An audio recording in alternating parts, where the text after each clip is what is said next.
আচ্ছা, আরেকটা কথা হলো যে বাংলাদেশ সরকারের প্রতি আকুল আবেদন। আমাদের বাংলাদেশটা এখন হুমকির মুখে।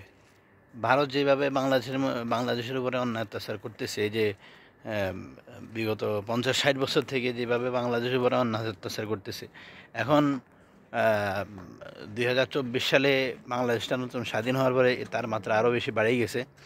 বেড়ে যাওয়ার কারণে যে বাংলাদেশের উপরে বিভিন্নভাবে ভারত অপরাধ করেছে। ভারত তো এমনি একটা সন্ত্রাসী দেশ। আম, তো এখন কিছুদিন আগে পাকিস্তানের সাথে তার প্রতিবেশী রাষ্ট্রগুলো যেগুলো আছে তা সবগুলোর সাথে তাদের এই ধরনের ব্যবহার। তারা প্রতিবেশী রাষ্ট্রগুলোকে এভাবে তারা চায় যে তাদের দাবায় রাখতে চায় আর কি, বিভিন্নভাবে। তো এটা তাদের কৌশল। তারা তো কাফেরদের দেশ, তো আর এদের ভিতরে ঈমান আমান নাই। উগ্রবাদী হিন্দুদের একটা রাষ্ট্র, তো হিন্দুত্ববাদী রাষ্ট্র। তো বাংলাদেশ সরকারের উচিত বর্তমান সময় সরকার অবশ্যই ভালো ভালো পদক্ষেপ নিছে। ডক্টর ইউনূস সাহেব ইদানিং যেই উদ্যোগগুলো নিচ্ছে, যেমন এয়ারপোর্টগুলো সচল করতেছে ধীরে ধীরে, এবং বাংলাদেশের সশস্ত্র বাহিনীকে আরও আধুনিকভাবে সাজানোর জন্য চেষ্টা করতেছে। তো এই সময় উচিত বাংলাদেশ সরকারের বাংলাদেশ সেনাবাহিনীকে, সশস্ত্র বাহিনীকে পাকিস্তানের সেনাবাহিনী দ্বারা তাদেরকে প্রশিক্ষিত করা অত্যন্ত জরুরি। ঠিক আছে? আগে তো তাদের সাথে সম্পর্ক ভালো ছিল না, বা বিভিন্ন সরকার যারা আসছে তারা পাকিস্তানের সাথে সম্পর্ক ভালো করতে পারে নাই, ওই বিভিন্ন ভারতের বিভিন্ন চক্রান্তের ষড়যন্ত্রের কারণে।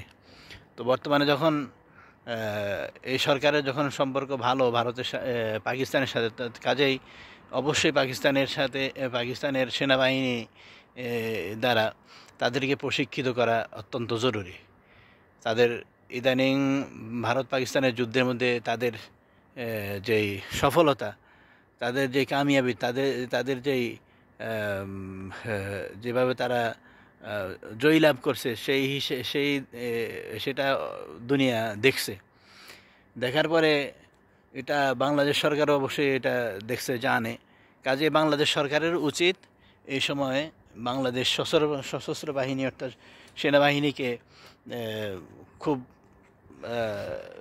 খুব জরুরি যে পাকিস্তানের সেনাবাহিনী দ্বারা তাদেরকে প্রশিক্ষিত করা, তাদের কৌশল বিভিন্নভাবে যেভাবে হোক তাদের সারা দুনিয়ার মধ্যে এখন পাকিস্তানের সেনাবাহিনীর জয় জয় গান চলতেছে, তাদের আলোচনা চলতেছে। ঠিক আছে? তো সারা বিশ্বের মধ্যে এখন তাদের নাম ডাক চলতেছে। তারা খুব ভালো পারফরমেন্স দেখাইছে গত যুদ্ধের মধ্যে।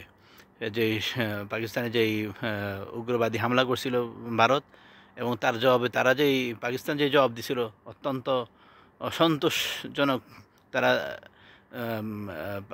জবাব দিছিল। কাজেই সারা বিশ্বের মধ্যে তাদের নাম ডাক চলতেছে।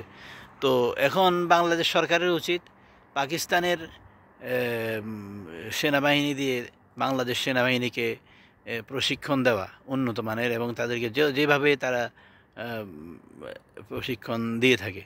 আর বাংলাদেশ সেনাবাহিনীকে এর পূর্বে যে এই সমস্ত প্রশিক্ষণ দেওয়া হয়েছে ভারতে নিয়ে, তো ওগুলা প্রশিক্ষণ না বললেও চলে, ওটা তো উন্নত মানের। আর বাংলাদেশের ভিতরে যে সমস্ত সামরিক যে সমস্ত অস্ত্রশস্ত্র আছে, বা যে সমস্ত যুদ্ধ বিমান আছে, এগুলা কোনো কার্যকর না, এগুলা খেলনার মতোই বর্তমান যুগে। কাজে বাংলাদেশ সরকারের উচিত বর্তমানে বাংলাদেশ সেনাবাহিনীকে উন্নত মানের প্রশিক্ষণ দেওয়া পাকিস্তানের সেনাবাহিনী দ্বারা। তো এটা অবশ্যই উদ্যোগ নেবে বাংলাদেশ সরকারের, আশা করি। আর বাংলাদেশের জনগণ এই ব্যাপারে অবশ্যই আওয়াজ উঠাবে। আর ভারতের যে সমস্ত কর্মকাণ্ড আছে এগুলাকে দমন করতে হলে অবশ্যই পাকিস্তানের সাথে যোগাযোগ রাখতে হবে, তাদের সাথে সম্পর্ক ভালো করতে হবে।